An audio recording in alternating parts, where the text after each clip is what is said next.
Hi, and welcome to another episode of Hot Takes with me, the Silver Fox.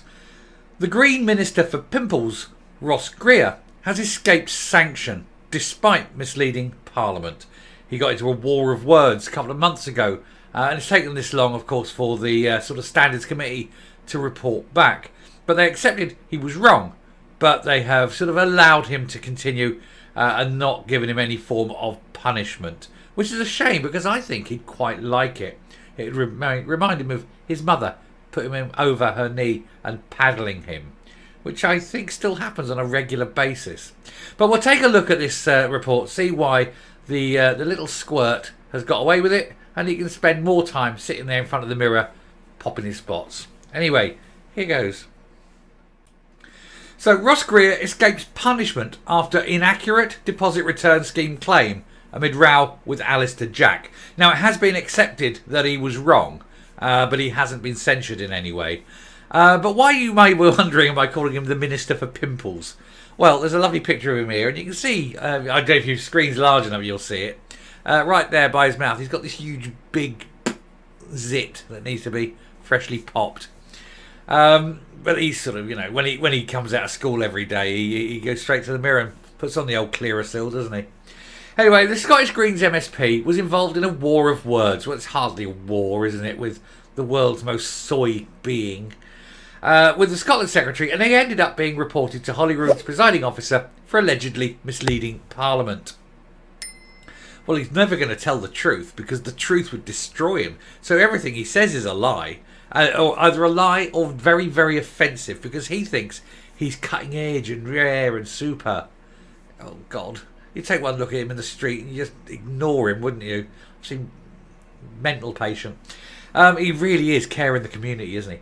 Anyway, controversial Scottish Greens MSP Ross Greer, a boy who has somehow found himself in a seat of power due to the 47 mad people who voted Green at the last election, has dodged any punishment after being accused of making an inaccurate statement at Holyrood in a row over the deposit return scheme. The West of Scotland representative clashed with Alistair Jack back in April. But I mean, it was never going to be much of a clash, isn't it? What's he going to do? Stamp his tiny feet? Run the mummy, hanging on her coattails again.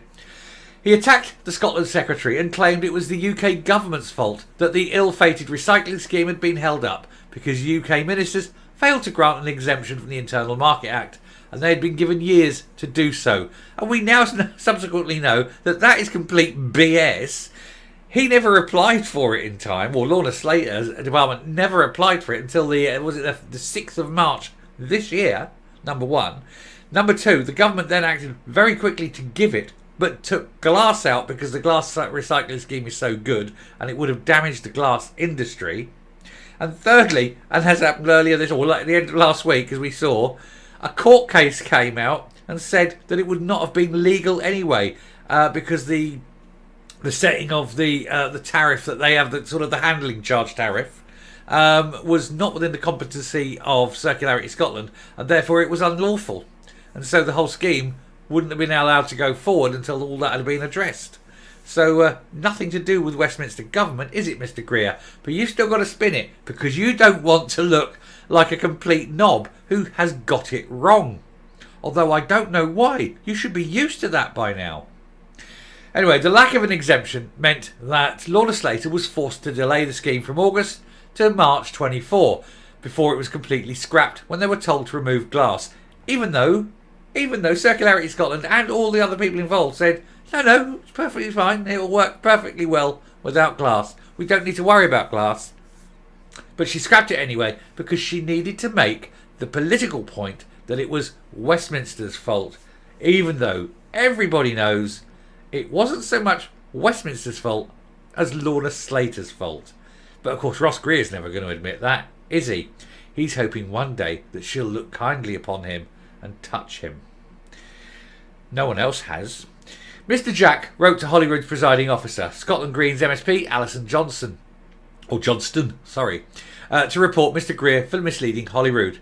He said that his claims were inaccurate because the Scottish Government only made the formal application for an exemption at the very last minute, which everybody knows, and they knew, and they still lied, even though they knew. He expressed his concerns to her about this incident and stated that he wanted to ensure that statements made to the Scottish Parliament are accurate and reflect the facts. The last thing you want to hear in the Scottish Parliament is facts. The SNP cannot afford facts to be presented. They would die rather than have facts presented. They know the damage that would cause. Now, the Scottish Daily Express can reveal that Mr. Greer escaped any reprimand or punishment for allegedly misleading MSPs due to the rules of Parliament. They state that political representatives must censor themselves, and it is not the job for parliamentary officials. In other words, they've set this up basically to say that you can say anything you like, and you can even lie to Parliament, but the only person who can report you is yourself. You cannot be reported. What? That is the rules that the SNP have set up within the Scottish Parliament. That is quite clearly wrong, and it should be possible for other members to actually say, no, that was wrong and that needs to be reported. It's just a clear liar's charter. And of course, having set up the rule that they've got this liar's charter, the SNP make full use of it with every statement they make, and the Greens are following suit. He has realised that he can lie and lie and lie again, and when questioned can lie some more, and there is nothing anyone can do, because you can lie your arse off in the Scottish Parliament, and only you, the liar, need report it. What? Hey, they're the rules. Mr. Johnson, Miss Johnson, I think you're saying Johnson, Boris, isn't it? It's Boris. Miss Johnston wrote back to Mr. Jack on May the 9th to stress this point. She said, I know that you'll appreciate that the accuracy of a member's contribution is not generally a matter for the chair. And as you rightly note, members are personally responsible for their contributions during parliamentary proceedings. If a member realises that an error has been made or is drawn to their attention by other members, there are procedures which allow that member to request that the official report is updated with the correct information and to publicise that correction.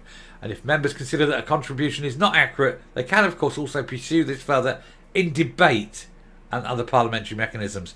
But they cannot report it. They cannot get anything changed.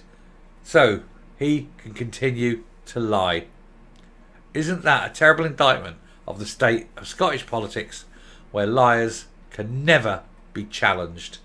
So no wonder he lies and cries and stamps his tiny feet. And I am coming up.